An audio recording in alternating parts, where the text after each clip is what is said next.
Welcome back to the RSweekly podcast with myself, Sam. Me, Rhys. Remember, guys, this video is sponsored by Six Media. We'll leave a link down in the description below, so make sure you go over there, head out and check it out. All that good stuff. And we've got a special guest with us today. We have. Would you like to introduce yourself? Good evening, I'm Adam, friends with Sam and Rhys through our TheRS football team and a fellow Newcastle fan. He is, mate. Good friend of the podcast. We've been on about it for a while, so we've took the jump, took the leap of faith, and we've got him on. We have. Leap of faith. And it's nice to have him on. Leap of faith. If anyone... Leap of faith. The leap of faith tree. If anyone would like to join the podcast while this is all happening, just get in touch with the page and we'll get you on, like Adam did. I was currently working, so Adam was going to step in for me, but luckily enough, I've got the day off. We are taking appearance requests for a small fee. So. Yeah, so... do I get paid? Is it that the fee? No, unfortunately, mate, you unfortunately might have to pay us. Unfortunately not. All joking aside, it's good to have you on, mate. Yeah, it's Thank good you. to have you on, mate. So we're going to go on the 9th of July's fixtures. We're going to start the fixtures, 9th of July. To start off the weekend's games, getting to the predictors. Shall we start, gentlemen? Yes, let's start. First game, Norwich City West Ham, 12:30 kickoff. What are we saying, gentlemen? I will kick this one off, and I think it is hopefully going to be a very interesting game. Big 6-pointer. Yes. I think that West Ham will nick it. They definitely need the points a lot more than Norwich do. Yeah, I think Norwich. Yeah, sorry, mate. I was just going to say, Norwich, I think they're as good as gone now. They just can't... The problem is with Norwich, they can't keep goals out. And you see it... Usually, one team every season from the Premier League will be that much worse than the rest of them. And Norwich this year have just been the same. They can't stop conceding goals. And now, because the goals have dried up, they look so average in the Premier League. Whereas last season, they tore the Championship. You say that though, mate, but West Ham, they struggle for goals as well. I mean, especially with Sebastian Haller out as well. Do you know, I'll be honest, the difference between West Ham and Norwich, you look at West Ham's squad on paper, and then you look at Norwich City's next to it, there's no comparison. Oh, no, definitely not, no. I've been surprised how Norwich have dropped off, really, because they have got some decent players. They have, yeah. Todd Cantwell's shown quite well in quite a lot of games. Yeah, definitely. Max Aarons as well. I'm a big fan of Max Aarons. I think he's a quality fullback. Another one, I think, Emi Buendia. Yes. I like him. I think he's got a lot. He's got a lot to offer a team. He's very quick, very direct. You're probably right though, Adam. I'd say Cantwell for me is the standout one out of that bunch of players. I would definitely. He's looked very impressive when I've managed to catch a bit of Norwich playing. Timu Puki's not scored as many goals recently either, and that's kind of, I think, He was banging goals in there at the start of the season. He was. He now, was. Now I think. the season, just to be honest, though, I saw him in the FA Cup match against United the other Saturday, and he looked so lazy, like seriously off the pace. And I thought they can't be carrying anybody like that at the minute. I don't care how good he is at scoring goals. When you're in that sort of position, you can't carry anybody. No, you really can't afford to, and it's shown really in the results recently for him. So Yeah, if definitely. Norwich are, they are going down, Todd Cantwell's obviously not going to be there next season. No. Who do you very surprised. Who do you reckon he'll go to then? Because he's going to go to one of the big clubs. I can't see him moving to anyone in the top 5 or 6. I don't think he's that sort of level yet. I don't know. It's hard to say, innit? It depends who wants to play what style of football. I would say Cantwell could fit in. I'm not saying he's going to, but he'd fit into someone like a Manchester City, where they're a football inside. I could not see him going to play for somebody like Newcastle, and I don't mean that disrespectfully, No. because I know you both are Newcastle fans, but they don't. I can't see him grow into his full potential. He could, but He needs to be playing, and the problem is that the style of player he is, that if you look at the top 4 or 5 teams, like you said, there's so much quality there. You know, he is a good player, and he's shown what he can do. But would he get into one of the top 5 teams ahead of the players that they've already got? Like, you know, even Man United, who haven't had a particularly wonderful season, but if he went there, would he get in front of Fernandes? No. Would he get in front of Martial? Probably not. no. Pogba You as know, well. Pogba, Greenwood, you know, they're all players that are probably a similar sort of age that need that time and the game time. And he does, but going to one of those clubs, maybe not. Would Spurs be a good opportunity for him if... Possibly. If Ericsson has obviously now... He's on loan, or has he gone? No, I think he's gone. I think he signed permanently for Inter Milan. Like, just managed to push it through, I think, in the summer. I think that they're probably a little bit lacking in that area. I think Lamella's not up to standards, really. Dele Alli's been good, but, you know, someone like Todd Cantwell might push Dele Alli on to play a bit better. Possibly. I could... although they've not been great this season, I consider Spurs as a top 6 team. Yeah, definitely. Yeah. Maybe not in the top 4 at this moment in time, but definitely a top 6 sort of team, and especially with the players that they've got on the books as well. But I do think Cantwell would be quite a good fit in that team, because I think maybe more under Pochettino, but I would definitely, if I was Tottenham, I'd definitely have a look at him, because I can't see him harming anything. No. I think he's good enough to play at that, you know. Probably an exception for Tottenham, really. But on any of the others, I wouldn't have thought so. Not at this moment. But, yeah. What do we have in them for predictions on this one, then, boys? Would you like to give us a score, Adam? Yeah, so I think I will go 1-0 West Ham. Yeah, good shout. Solid shout, that. Samuel.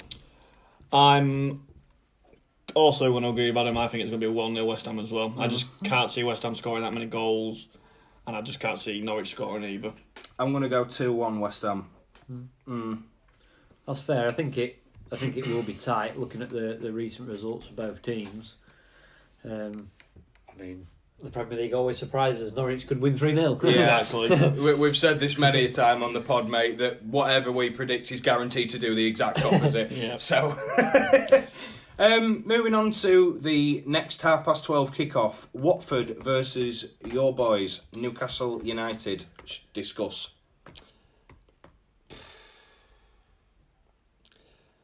Before we played Manchester City, we was in tremendous form. We beat Bournemouth 4-0. We beat... who did we beat before Manchester City? Who did we beat before Bournemouth? We drew against West Ham. But I think with Newcastle, mate, I think there's a lot of room. There's still stuff going around the club, as in where's Bruce going to help next season? What's going to happen with the takeover next season? It's still in the air, mate. It is. I don't know about your opinion here, Adam, but I still think... You two are probably better placed to talk about Newcastle than I am. The thing is, mate, when I went up a few months back, and when all this happened, I think it was between that Peter Kenyon, or whatever his name was. It Peter Kenyon? Or wait, that Kenyon guy who was due to take over. Who was at Man United? Something Kenyon. Yeah. Either way, when that was going through, exec a long time ago. When that was going through, Newcastle fans was just like, is it going to happen? Is it not? And fans still now, even though it's happening, well, they say it's happening, they're still not believing it's happening. I mean, like you said, is it happening because everything's quiet? Is it good? Is it a good thing? The thing is, Sam, I don't know. There's a really old saying: "No news is good news." Yeah. And I don't know. I've said this many a time, and especially on the pod. I'd love Newcastle to be taken over because I think they're a sleeping giant of a football club, and I just think with what Ashley's done to him and the direction that he's tried to take him in, or lack of direction, they deserve something. It's more the fans for me, mate, that deserve something, because the football club is only as good as the person that's running it. Yeah. So if Mike Ashley's driving it into the ground and not pumping money in, then you are going to fall quickly. And 2 relegation says that. Do you know what I mean? Is it 2 or 3? 2, mate. Yeah, 2. And I think that it's a sleeping giant, but if this takeover happens, big things on the horizon for Newcastle United, I believe. I've been sceptical about it all, really, because it's been in the media so many times that we're going to get bought out, and there's obviously been a lot of delays, and there's obviously a lot of press talk about the new potential owners and what goes on in their country. So yeah, it's tough. Has it had an effect on the players? Sometimes you think it has, and other times you think it doesn't. Yeah. You know, losing to Man City yesterday was pretty abysmal to watch, and then compare that to a couple of weeks before when we lost 2-0. I thought we actually played I thought relatively he played all right. well. I thought he played all right. Against a very good City side as well. Very good City side. We've been a little bit up and down since the start. I mean, a good result to beat Sheffield United because they're obviously have been doing well. That was a very good result. Yeah, it was. I did watch that. That was a good result. And then putting 4 past Bournemouth, that gives you a little bit of confidence. It's been a while since we've seemed to score as many goals as we have been doing in these past few games. Especially the Bournemouth game, we looked so well organised against Bournemouth as well. I mean, the passing was on I point. think Everything with possession was quality as well. For me, like Newcastle, and especially under Benitez, from what I watched, always defensively sound. Yeah. Or, relatively defensively sound, but didn't offer anything going forward because he was very negative. And Steve Bruce, all right, he's had a few additions to the squad in the summer, like Joe Linton, St. Maximan. But yes, they are important players, but the squad isn't that different from what Rafa... So you're telling me that Rafa Benitez couldn't have been a little bit more positive with the way that he'd gone about it? I can't help but feel that. And he gets treated like a god. And I'm like, well, Steve Bruce has actually done a better job this season. I was about to say, he's done a better job than what Rafa has. Whether, might be a little bit hard to admit it, but he has. The points don't lie, do they? Really? No. When you compare the two seasons, and yeah, you're right. The squad isn't massively different. We've had a few signings, but we've lost a few players. We lost our top goal scorers in Rondon, Perez. But then looking at the players that we've got in, we've replaced them with players, and I liked Perez a lot. I really thought he was a good player. He came on a lot in that last season with us. Is St. Maximin better? Yeah, probably. Yeah, I think he is. He's very direct. He doesn't. Jose Perez used to get bullied off the ball a little bit by some of the bigger players, stronger, more physical players, whereas St. Maximin just runs past him. Yeah. His pace is quite frightening. Will go out on record and saying this. He's one of the best young players I've seen. Like, seriously, I'm not a Newcastle fan. I wax lyrical about St. Maximin. The thing is, mate, I think he's got so much talent. He gets you off your seat as well. When you're there and what the stuff he does, he literally...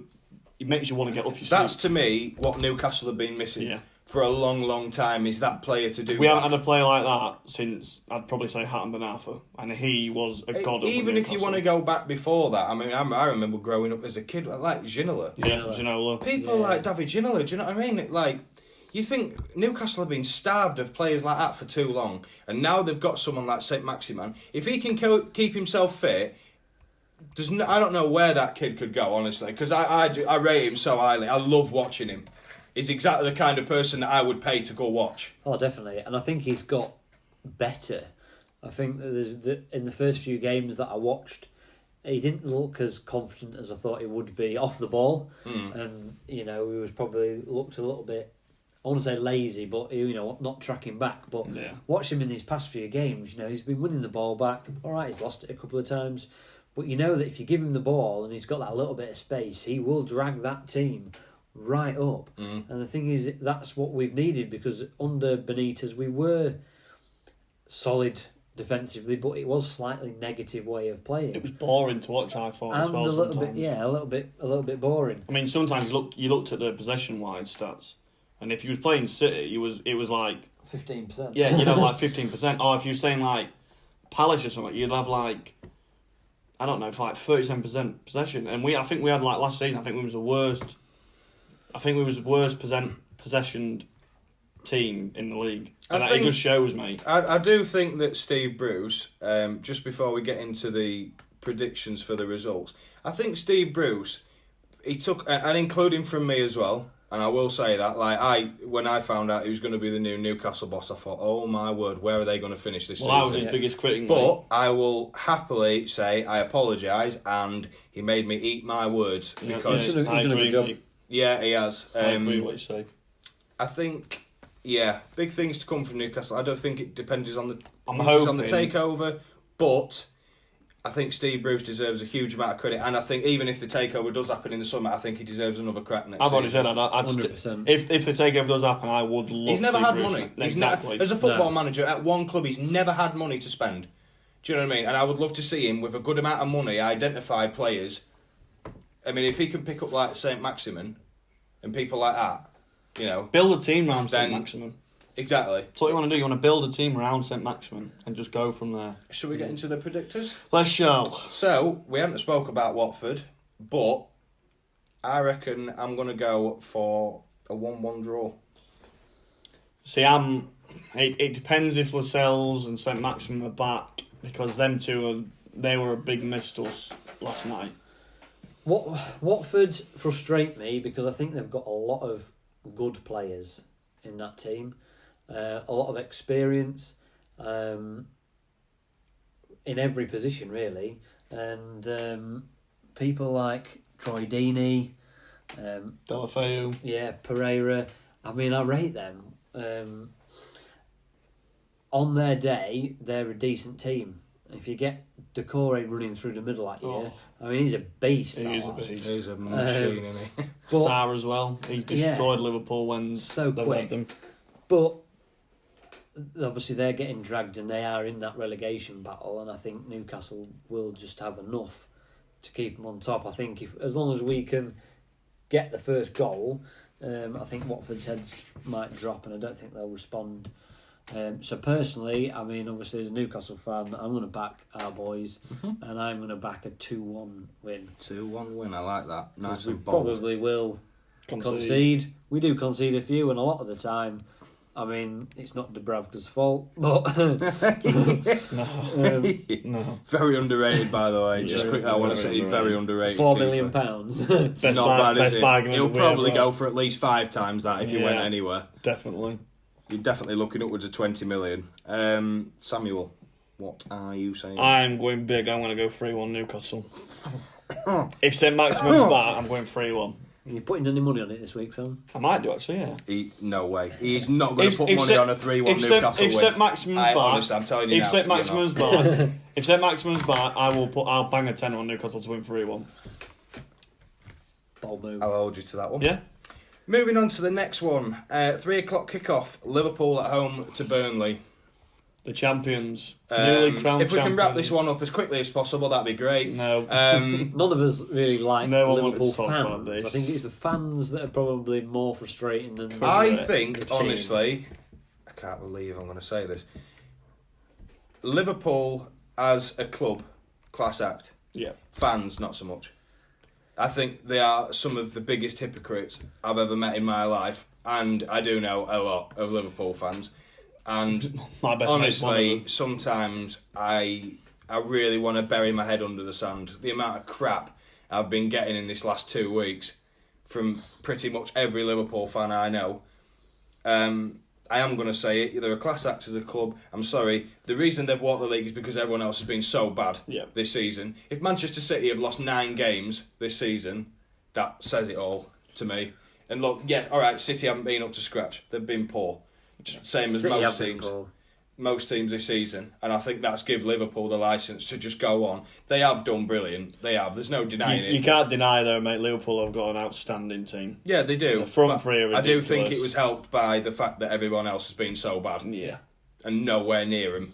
They have got some very good players, and they seem to have strength in depth, which a lot of other teams don't quite have. You know, they can take 3 or 4 of the first team players out, and you've still got a brilliant side. Again, another ex-Newcastle player, Wijnaldum, I think he's been Class. underrated. He's been so Very so good for underrated. them. He is pivotal to the way that Jurgen Klopp plays football and sets his team out. He's pivotal to that. I'd be very surprised if he went anywhere next year. I'd love to have him back at Newcastle.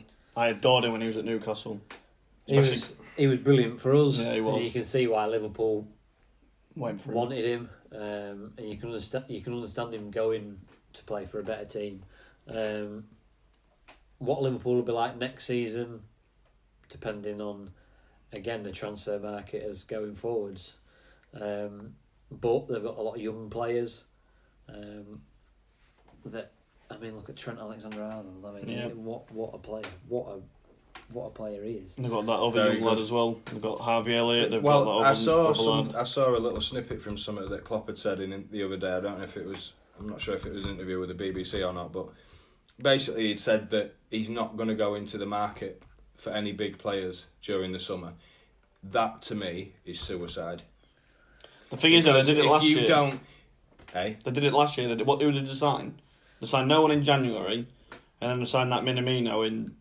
Well, I think it was back end of January. Sam, look, So mate, they I'll are be gonna honest. struggle. You're very naive if you think you can go through two and a half, Look at 3 Tottenham. seasons with the same squad. You're very naive. Look at Tottenham. Like, because all the time that you're sitting still, everybody else is moving forward. This is what happened to the likes of Arsenal and Man United, that because we sat still for so long, we've gone stagnant, and now United, I believe, are on the way back. Oh, yeah. Arsenal still yet to be confirmed, because I don't know what the hell's going on with that football club. It's a joke. But I think that Manchester City did the same thing, where because they've done everything right, they've put the new youth system in place, they've even developed the area on what the ground sits on, you know, they've built the football team, they don't pay over the odds for anybody, you know what I mean? They will back out of a transfer if they don't think that if they think it's too much money. They did it with Sanchez. Do you know what I mean? You've got to keep improving because you've got to keep up, and that's the thing. If the 3 or 4 teams around you spend 100 million and buy 3 or 4 great players, then Liverpool are going to have to, regardless of the squad they've got now, because your players will get older, they will get injured and not come back as strong. You know, I've heard a rumour that they're looking at Thiago from Thiago Bayern Alcantara, Munich. which would be a big money move, and they probably would have to sacrifice 1, maybe even 2 players to get him. Probably another striker wouldn't hurt them. I don't think it would. I think they could do with one, really. They need You can't go through a whole season relying on one player. I don't care how good your team is, you will fall short eventually. And, you know, I don't doubt that they're set up to do well, but I still think you're very naive if you think you can go through a full season with the same team. Because I don't think that Liverpool's strength in depth is anywhere near Manchester City's. And even if you look at teams like Chelsea now, with the people that they've bought, I mean, Hakim Ziyech from Ajax, Timo Werner from Leipzig, the deal apparently is nearly done to sign Havertz from Bayer Leverkusen. There's 3 top-notch players there. That's a big commitment from Chelsea. Oh, massive. Like, they've really gone, no, I'll tell you what we are doing now. Because we can spend money, we're hitting the market hard, we're going to buy players at a time when the market isn't as much. You know, you can buy players. Timo Werner for 40, 50 million quid. You must be joking. Can we just say... If this is a normal market, he's going for upwards of 70, 80 million. Easily. We paid 40 million for Joe Linton. Chelsea just paid 50 million for one of the best strikers in the Bundesliga, or one of the best. Probably the best. One of the best in Europe. One of the best in Europe right now. And that just says something about what the market's like nowadays. No, it does, and I think, look, I'd love anybody apart from Liverpool really to win the league next year. I think they're set up well to do it again. I don't worry, but I think that they will fall short if they don't improve the squad. But you never know, do you? It could be a little bit of a backhand thing by Klopp to say, right, let's not give too much away, but we're going to go in the market for such and such a player. You don't know, do you? No. But we can only speculate, really. I don't think they'll buy anybody of any note. I think they will go with what they've got, and if they do need, they'll buy in January. Yeah. But, yeah. Let's get to predictions. Score predictions. Liverpool, Burnley, what are we saying? You can go first on this one. It's hard, mate, because Burnley have been in quite good form as well. They have, but Liverpool at home, fans, it doesn't matter. They haven't lost in 2 years, though. They play just as well without... they put Palace to the sword. They scored 2 in 8 minutes last night against Brighton, you know, to effectively finish the game before it's even got going properly. Yeah. I like Burnley. I do, mate. I do. I really admire what Sean Dyche has done there, because he doesn't change. He's not bothered. He's been in the job for a few years now. He knows the club inside out. He cares about the football club as well, which I think is a huge thing now. Yeah, I do like Burnley, I must say. They're a steady Eddie team, aren't they? I can't see him. I don't think there's much chance of them going down under Sean Dyche. No, they won't go down. They pick up some good results. They pick up some good points. They've got some decent players. I mean, I think they'll score against Liverpool. They seem to be scoring a few goals. Looking at the recent games, so I'll kick off the prediction. You'll take the Adam's going to take it over them. I'm going to say 3-1 Liverpool. 3-1. You beat me to it. I was going to go 3-1 as well. So as long as Liverpool don't switch off because they've won the league, it'd be an exciting game anyway. Yeah, I'll go 2-0 Liverpool. 2-0. Yeah. It's not a bad shout. I can see both sides. Just because really. last time Liverpool played at home against Villa, they did look very shaky. They did, but yeah, they did. It's a but different I think side, Burnley. It's a different. It was a different kind of vibe to the game. City game. I'm near sure they was all still pissed. Yeah. Like I honestly, I looked at Robertson didn't even play. Yeah, he did because Phil Foden absolutely done him a kipper and scored. I think they was genuinely still drunk. From the celebrations, which, to be fair, I didn't understandable. Yeah, I would be absolutely off my nut. Yeah. Shall we move on to the next one? Yeah. 5:30 kickoff. Sheffield United against Chelsea. Big game. This is two teams fighting for Europa League. Yeah. Well, personally, I want a Sheffield United win here. I know why you're saying that because Mike will be listening to this, and I know for a fact He'll be rinsing you as soon as he listens to this. He's already threatened to unsubscribe. Exactly, so I know for a fact this is why you're going with Sheffield United. No, it's not that. It's because United, because of how we're playing, if we win tonight, we may go above Chelsea again, I believe. I could be wrong in that. No, 1 point. 1 point. We need a Sheffield United win if we want to get that, because Chelsea are picking up form at the right time, so we need to keep going with it as well. But not just saying that, I'd love Sheffield United to get into Europe this year. Yeah. So whether it's the Champions League or Europa League, I'd love them to get in it this year. I just love Sheffield United as a club. I think they're an outstanding club. What a job! If it weren't for Klopp, Wilder nailed on manager of the season. Yeah. Well, him or Nuno at Wolves, one of the two for me. Should we get straight into the predictions? Yeah, I'll kick it off. I'm going to say... I'm going to back Mike's boys. I'm going to go 2-0 Chelsea. I'm going to go for 2-0, you say, yeah? Yeah, I'm going to go for 2-1 Chelsea. I can see him having a bit too much for Sheffield.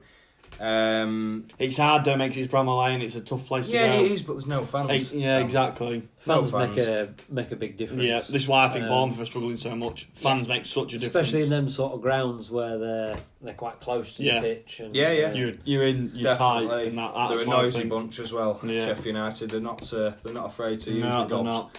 I'm gonna go.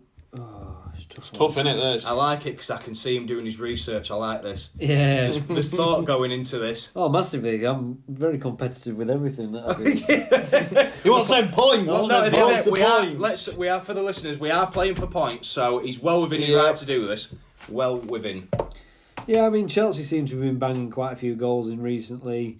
Sheffield United have been on the receiving end of a few goals against them. 1-0 win against Wolves, which was a really last minute winner, close in terms of a game and also where they are in the table, fighting for the best of the rest, nearly. Which for two teams like Sheffield United and Wolves, is mad, is crazy. If you'd have said that 5-10 years ago, you'd have got laughed at, wouldn't you? 100%. But I think Chelsea have just got some class in there. Pulisic is pulling the strings and all for Chelsea right now.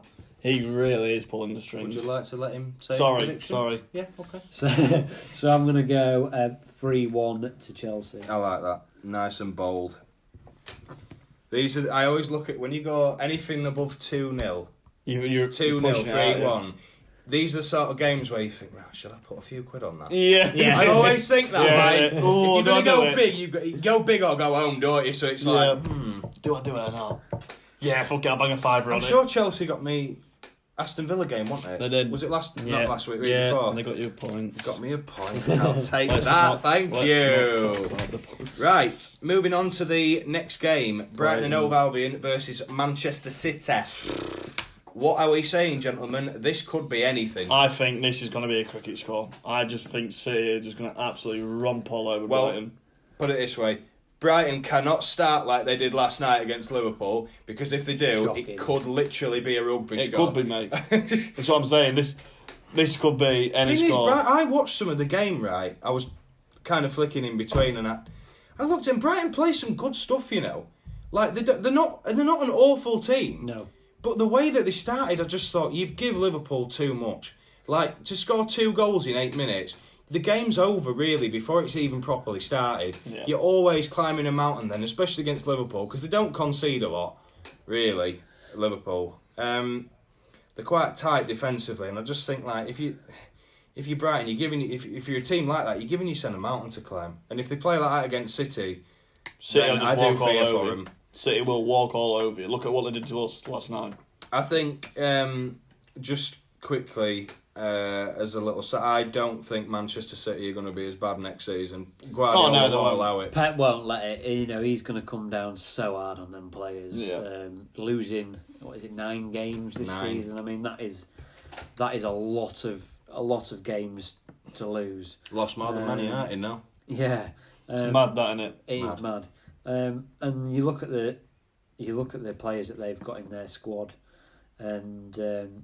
Compare that against the Brighton squad. I mean, Brighton, they haven't been horrific, but, you know, looking at the table, I mean, they're 15th with 36 points. You know, they're not that far off the relegation battle, really. No. There's a bit of a gap, 5 points to West Ham and Watford, but that's only a couple of bad results for them. Yeah. Looking at the form that Man City are on at the minute, I can't see anything but a Man City win. No, I have to agree with you, Adam. I think Manchester City, when they start strolling the ball around, even as a United fan, I watch it and think, Christ, would you love to play football like that? What a joy that must be. If you're a City season ticket holder, you must go away and think, what score is it going to be today? Yeah. We're going to put 3, 4, 5, 6 past him. I mean, when they can score goals whenever they want. When you got the likes of De Bruyne pulling the strings through an L in the middle, you got David Silva, the young man Phil Foden, and then you've got the likes of the wingers Sterling, Bernardo Silva, Aguero, and then you've got your back line Kyle Walker. Just quickly before we get into the predictors, what do you make of the Leroy Sané thing? It was coming. It's been coming. Why though? I've got my own opinion on it. Why do you think that went so wrong? I don't know. I mean, as a player, I think he's a class player. And looking at the past his time at Man City, you know, he's played so well, goals, assists, everything. I believe he was left out of the Germany squad. Yeah, yeah, he was. For the last major tournament, which was a huge surprise. But Don't know whether he's fallen out with someone at the club or something like that, because I don't know why you wouldn't have him starting the amount of goals and assists he's got in the games he's played. He's a quality player. They've got a reasonable amount of money for him, and when you look on the outside and you see that they've already got Mahrez, Silva, you know. Yeah. They can afford to lose someone like that, but it is a shame to see him leave the Premier League. 100% something's gone on behind the scenes. There's not a cat in hell's chance that you can ever question his footballing ability or, you know, capability of playing it. The guy was a joke. Like, for a season and a bit, the guy was unbelievable. It was unplayable. Literally. I mean, for somebody who's 6'1", 6'2", to be able to run like that, he's a pure athlete. Like, you don't see many players with speed like that. That's like pure athlete. I reckon he's gone because he's won the Premier League, he's won the FA Cup. He needs to win that big thing, which is a Champions League. Do you honestly believe though that I don't think he's much better placed at Bayern Munich than he would be at Manchester City? I don't. Probably not, and you don't know what how much time he's going to get playing at Bayern Munich. Look at the strength of the squad that they've got. Unless they sell someone, they're bound to buy players, as they always do every year, to try and dominate the German league. They'll never get worse. They always get better. Very efficient. Typical Germans. Very efficient. But I think it's something. It could also be to do with the transfer ban as well. Let's say it could be getting. That could be another thing. You never know what's going on behind. It's definitely. I think it's a mix between Guardiola doesn't really fancy him anymore. Something's gone on behind the scenes. I'm near sure, because it's definitely not. Pep not about could his not ability, stop is it? singing his praises.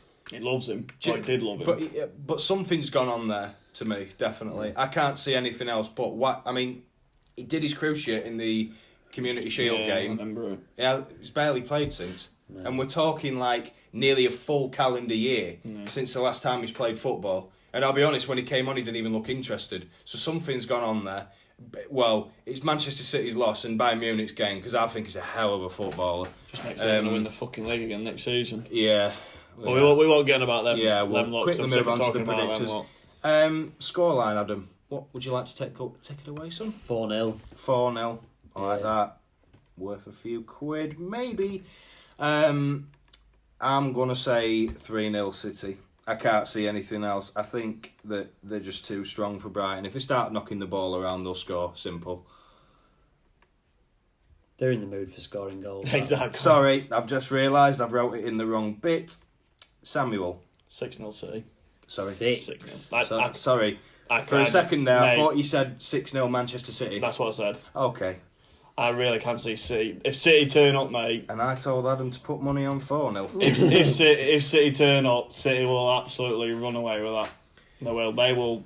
Like, if they do what Newcastle did and sit back, City will just... They'll thump them. And they will just literally hammer goals in. So, yeah, I am going for 6-0. I'd like to watch a 6-0 game. That'd be quite nice, wouldn't it? For the be all right. neutral fan. Yeah, definitely. Moving on to the first one of the Sunday fixtures, Wolverhampton Wanderers versus Everton. I've told you, it's not Wolverhampton Wanderers, it's Portugal. It's Portugal. No, it's Portugal Reserves. Yes, that's thank it. you. Okay. Yeah, nice one, Sam. Just threw me off completely. Wolves versus Everton. This is tough, this one. You reckon? Yeah, I think this is probably one of the toughest games to call out of the remaining ones that we've got to talk about, simply because Everton are a completely different team under Ancelotti. It looked like at the start of the season they looked very unsteady. Obviously they had the change of manager, Duncan Ferguson took over, steadied the ship a little bit, but since Ancelotti's come in, he's really turned that squad around. I'd like to see what he does in the summer with regards to next season. I think that Wolves are a very capable footballing side. I went to the game when United played them at Old Trafford. It was a 5:30 game on a Saturday. Wolves played the better football out of the two. Wolves have played some very good football. They have been a very good side to watch. They've obviously picked up some good results, which is why they're where they are in the table. They're ahead of Everton. Everton, again, they've got some really, really good players. Yeah, definitely. Don't rate Jordan Pickford. I think he's just... Don't know what's happened to him. No. Since his move to Everton, he's not been great. I think he's let them down. They've turned a corner under Ancelotti, definitely. It's just whether they will keep hold of some of their better players and what Ancelotti can actually bring in. Wolves just seem to just go from strength to strength. They've had some good results. Like I say, they've played really well and deserve to be where they are. They was unlucky against Sheffield United the other night because both teams went at it. Wolves, how far do you think Wolves can go as a squad? I reckon just so forget potential incoming players, forget potential outgoing players. With the squad that they've got at this moment in time, how far do you think they can go? Hear about this season? No, just in general, because they do have a project like Nuno has his sights on Champions League football. That's what he wants. See, that's where I think they'll end up. I think they will get Champions League. I think they've got a long way to go before they attain that, because they're not... They're probably in the best of the rest at this moment in time, but they haven't got the squad and the backing to get into that top four, in my opinion. I'd love to be proved wrong, believe me. Because I honestly, I would love it if someone like Chelsea dropped out the top four and Wolves took the place in it. But honestly, I would, because I won't begrudge them. At the end of the day, they've done things in the right way, mate. They've got a great manager who has a really good philosophy, a very clear way that he wants to set his team out. And when you have a manager that gives really clear direction, not like Dan Willerton, when you Yeah, that's right. You heard it. I'm joking, mate. I love Rhys is dropped. That's him dropped. never to be seen again. You're not signing on next season. We'd look at that. Bruno Fernandes just scored a penalty. I'll take that. I think Wolves, they're probably in the best of the rest. I do think that the squad at this moment in time is geared for Europa League rather than Champions League. I think they'll do well against Everton. Still in Europa League. Yeah, and they've to done be well fair, this season, very well. they drew the game in Olympiacos. Olympiacos. 1-1 over at Olympiacos. But that was literally the night before it came out that the Olympiacos owner had coronavirus. Yeah. Bit of a joke. They shouldn't have even gone to play that fixture in the first place. But yeah, I think they could do real well. As long as they keep hold of, again, it's keeping hold of them top players and building. They've got a project in place, and it's just maintaining that. You look at the Portuguese spine of that team, and it is quality. Oh, there's some serious quality in there. They have to keep hold of Raul Jimenez as well. I have to. He's the focal point of the team, mate. I think to. he does such a good job for him. And not to mention the fact he also scores goals, but it's his contribution. Work rate, definitely. Clinical finishing. Yeah. That's what you need, and they've done well off of that. Yeah, definitely. Score predictions, lads. Oh, I'm gonna go 2-2 this game. 2-2. Okay. Yeah, I think there'll be goals in this game.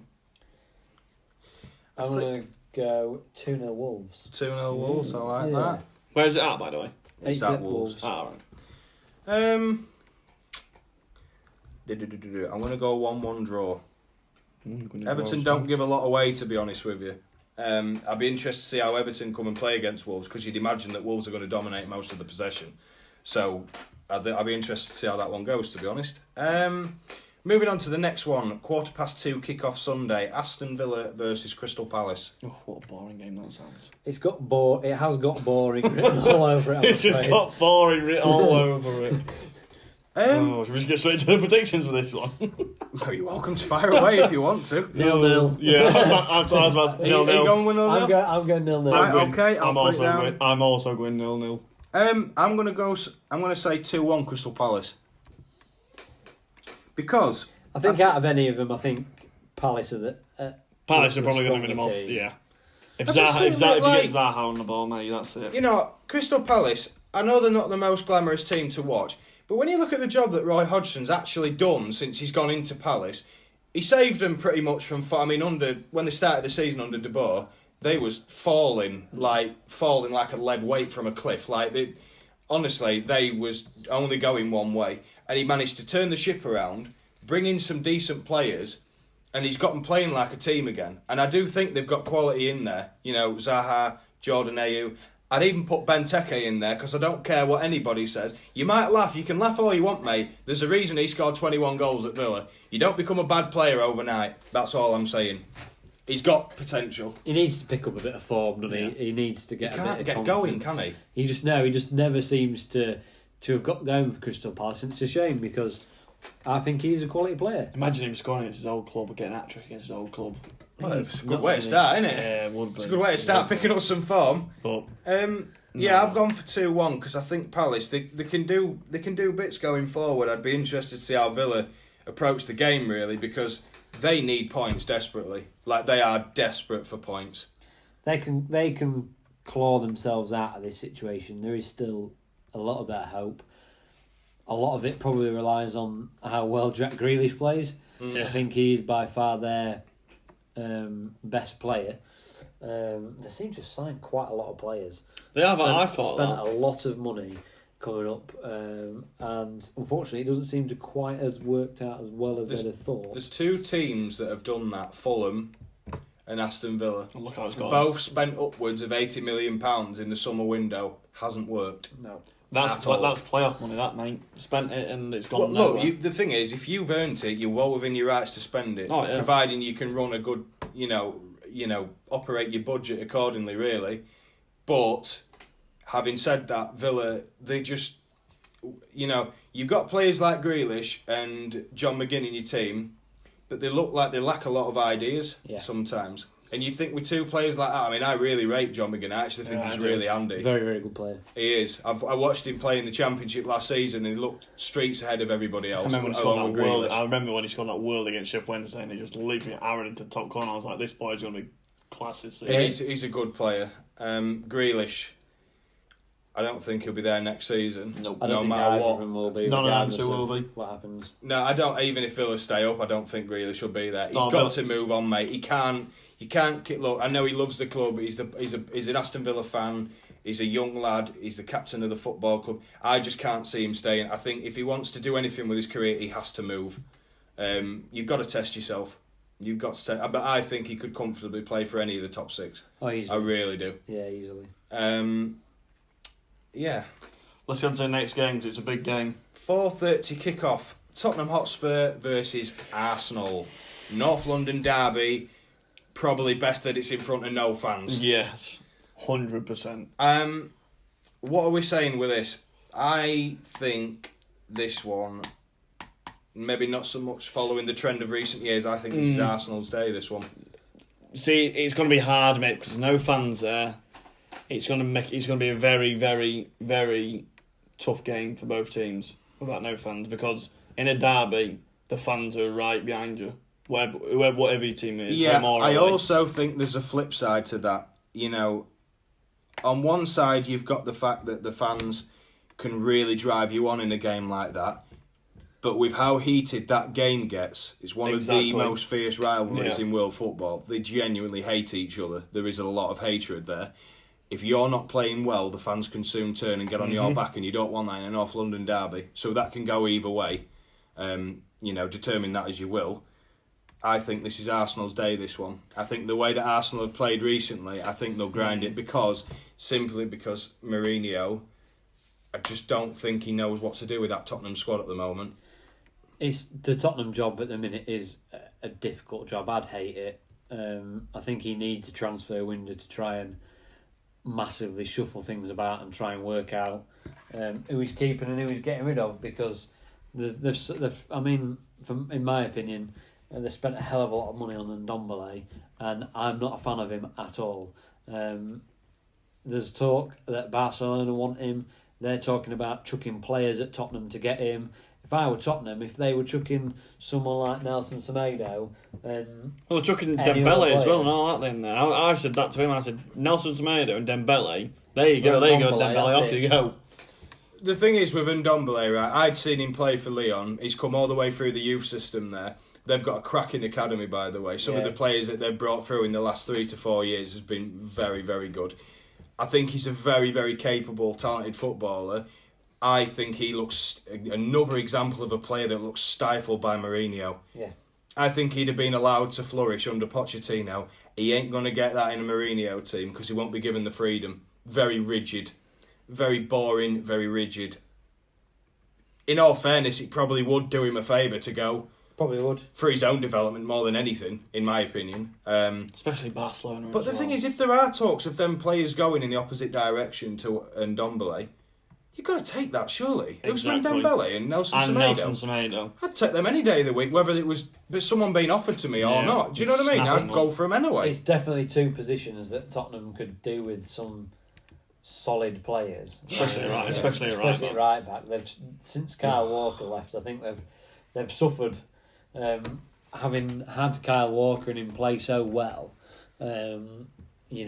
Watching everybody that's played in that position since him, they've just not lived up to the expectations. Well, they had Trippier, didn't they? Well, then obviously Trippier went, which was a surprise.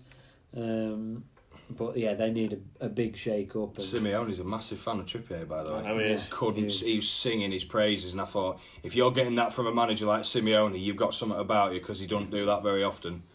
But I think Arsenal will have the edge. Yeah, I do as well. The players, they've got the attacking players, the flair in the team, should we say. Once next season, if they sort things out defensively, which always seems to be an issue with Arsenal, when you've got players like Lacazette and Aubameyang up top, you're bound to score goals. It's just trying to keep it solid at the other end. Exactly. Bernd Leno looks like a decent keeper in my opinion. It's a class keeper. What in terms of the injury? How long is he looking? Because it looked. Well, pretty I think nasty. he's out for the rest of the season. I think. I'd imagine he is. Well, so. it was all 4 games in the next 2 weeks. they said 4 to 6. They said 4 to 6 weeks. So 4 to 6 weeks. yeah, that's what they said. Christ, when he did it, I thought he's out for 6 That's months. what they said. That's what they said on Arsenal's page anyway. Score prediction, lads. What are we saying? Do Do you want me to kick it off? No, I'll go 2-1 Arsenal. 2-1 Arsenal. Yeah. Arsenal. I reckon Aubameyang will get both of them for Arsenal. Money on that, Samuel. You've called it now. You've got to back yourself. I'm going to go 2-0 Arsenal. 2-0. Okay. I like that. What are you going in, Popsicle? Nice. I'm going to say 2-1 Arsenal. Yeah. I just don't think Tottenham have got it in them at the minute for a good performance. We've just literally just seen like the end of the Bournemouth game. They don't look like doing anything, do they? Like, if they can't turn up in a North London derby, they've got serious problems. Yep. Yeah, it looked like to me that unfortunately one of the best players on the pitch was Moussa Sissoko. Yeah. Yeah. It's a poor shout when he's one of the best players. The circle you're wrong. on the pitch. Moving on to the 7 p.m. game, the last one on Sunday, Bournemouth against Leicester City. I think there's only one winner here. Yeah, I mean, looking at the form, Bournemouth have been pretty shocking recently. I like Eddie Howe. I think he's done, up until recently, a really good job with Bournemouth. They've got a lot of good players. They've signed a lot of young, good players. But Leicester City, I mean, sometimes there's just no stopping them, really. They've got quality throughout. Jamie Vardy, I mean, he scored his 100th? Scored his 100th goal. Yeah, he got it the other day, didn't he? He is a quality player. There's no shying away from that. His work rate, 100%. is just fantastic. Obviously, an ex-Newcastle lad, Jose Perez there. Again, his work rate, he is another class player. Tielemans, I really rate. I rate Tielemans. They've got a young squad, and under Brendan Rodgers, I think they'll do well next season. The only thing that worries me, it would worry me a bit more if I was a Leicester fan, is they played so well in the first half of the season. Since they've come back from lockdown, after the lockdown, they have looked really, really stuttery. Like, I think the form in the second half of the season has kind of done them over a little bit for how they started the season. I'd probably say, though, even after all that, they're probably the best placed club in the Premier League to be able to kick on to that next level. 100%. They've got some young players in the squad. They always seem to have Hamza Chowdhury coming off the bench and doing... I actually really like him. Yeah, I do as well. Very steady. Very good player. Who's the... that centre-back? I can never pronounce his name. Soyuncu. That's him. He's come into the club and he's looking like a solid player. Kasper Schmeichel, I mean, he's a good keeper, isn't he? Yeah, you know what you're going to get from him. Kasper Schmeichel. I was watching him the other night and, I mean, he, from a goal kick, set up Jamie Vardy for an effort from a goal kick. And if you can manage to do that and you've got someone like Vardy, just miss out everybody else. Quickly before we go into predictions, I asked you before the start of the podcast, who's your relegations? We've already got ours. We've already said ours. You've already got yours. I think it's pretty obvious that with 4 games left, that Norwich aren't gonna manage to save themselves. Unfortunately, I don't think Aston Villa have got it about themselves to save themselves either. The last place, I'm really torn. The 3 teams, West Ham, Watford and Bournemouth, I think it's going to be one of them 3. Out of all of them, and it might be a bit out there, I think West Ham. I said this. I reckon West Ham will win. I think that you look at some of the players that Bournemouth have got. They've got some game winners with the Wilsons, Callum and Harry Wilson in there. There's always a chance that one of them two will pop up and get a goal. Josh King, he's known for getting a few goals. When you look at Watford, as we've already said, Troy Deeney, he always manages to get in there. Capo, Decore, They've got game changers, whereas West Ham a bit, lacking in that department, shall we say? Yeah, I think. I was torn when I did it. I definitely think Norwich. Norwich and Villa are gone. Yeah. I think we can all agree on that one. The rest of it is up for grabs. I'll be really interested to see, but I do think that Watford have enough to get themselves out of trouble. They're quite a solid unit, I think. I look at them a little bit better than I do people like West Ham and Bournemouth, simply because Watford do have, when you've got someone like Troy Deeney in your team and he's the captain of the football club, that's definitely someone you'd want. If you go into the trenches, that's someone you'd want where you want to. You want him on your side, and you've got to look at the Watford's last game. They beat Norwich, and that's another team down at the bottom. And I think when you're down there, you need to beat the teams around you. Fair enough, they get stuffed by Chelsea, but a lot of teams will. But it just needs that one little moment. I mean, I remember watching their game. I can't remember who they were playing in the Championship, and they gave away a penalty in the last few minutes. And then from that penalty, they go up the other end. Leicester in the playoffs. In the playoffs, and they've still got players that can do that. So Troy Deeney, like you said, you want him on your side up there, holding the ball up. Definitely. Let's get the predictions in then, guys, because we've got 5 minutes left. Who are we going with? Bournemouth, Leicester. I'm going to go 2-0 Leicester. I think that's a good shout, to be fair. I will probably say 3-0 Leicester. I like that. Because I like see a few goals. I'll say 2-0 as well, mate. 2-0? Yeah, I'll go 2-0. Okay. And swiftly moving on into the last game, which is a Monday night game, Man United at home to Southampton. Which will be really boring. Danny Ings will score a couple of goals. Danny Ings will get one.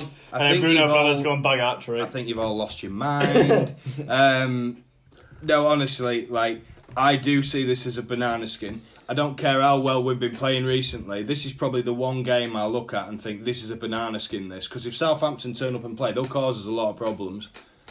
I think Southampton have always got the ability to score a goal, especially the form that Danny Ings is on. I mean, that lad this season. Scored again today. He has been something else. Man United have looked very strong in the last few games. Bruno Fernandes definitely turned that team around. Yeah. What a signing. That's all I can say. Isn't it mad to think that West Ham could have signed him as well? West Ham could have He signed him. wouldn't have gone to West Ham. You wouldn't have gone to West Ham. No, he's got sense. He could have gone there way before all this. Oh, no. To be fair, he's actually had a few clubs, but I'm going to kick the predictions off. Okay. And I'm going to go 4-2 Man United. Okay, now. Oh, you've just earned yourself some brownie points there, sunshine. I like that. 4-2 win. Samuel. I'll go 2-1 Man United. 2-1. I reckon Danny Ings will score. I like that. Danny Ings definitely. Danny Ings will 100% score. I'm going to say... Man United fan. I'm going to say 4-0 Southampton win. No, good joke. I'm going to go for a 3-2 United win. I can see Southampton scoring because they will cause us problems. Oh, definitely. I think with how we're going at the minute, we're doing all right. Man United have massively turned the corner. Yeah, ever since Bruno's our one in, player has just turned the whole football club. That's the way it seems anyway. I don't want to put too much pressure on the lad. That's true, then, mate. But he looks like the kind of player that could handle that sort of pressure. Yeah, definitely. So, are we... that's it. Anything else to add? No, that's the predictions all sorted. Yeah. Just like to thank Adam for coming on to the podcast. Massive thank you, mate. Good friend of the podcast. Really enjoyed this one. We'll definitely have to do some more. Really enjoyed that. It's been good. Thanks for having me on. It's nice to have someone else on who actually knows football. I mean, I get stuck with Sam all the time, so... Yeah, and I feel sorry for you. Yeah, thanks, mate. I ain't leaving. I ain't leaving. Right. If anyone does want to get involved and join us, Yeah. please just contact the Facebook page. I'll leave a link down in the description below. Just give us a message like Adam did. And honestly, we don't have any preferences, so anybody that feels like they want to come on and share their opinion, you are more than welcome to do so, because I've enjoyed this one. It's been good. I enjoyed that one. It's nice to know, it's nice to hear someone that knows what they're talking about for a change, so... Cheers, Rhys. Yeah, it's alright, mate. Not a problem. So, with that being said, are we good to wrap up? Yeah, like I said, guys, make sure you go check out Six Media page. It really does mean a lot to me and Rhys and Gaz Morgan. So please go check it out, guys. I think that's it from us, isn't it? Yeah, we're all good. Yeah, so thank you very much, guys, for listening. And that's us out of here. Yeah, au revoir. See you later.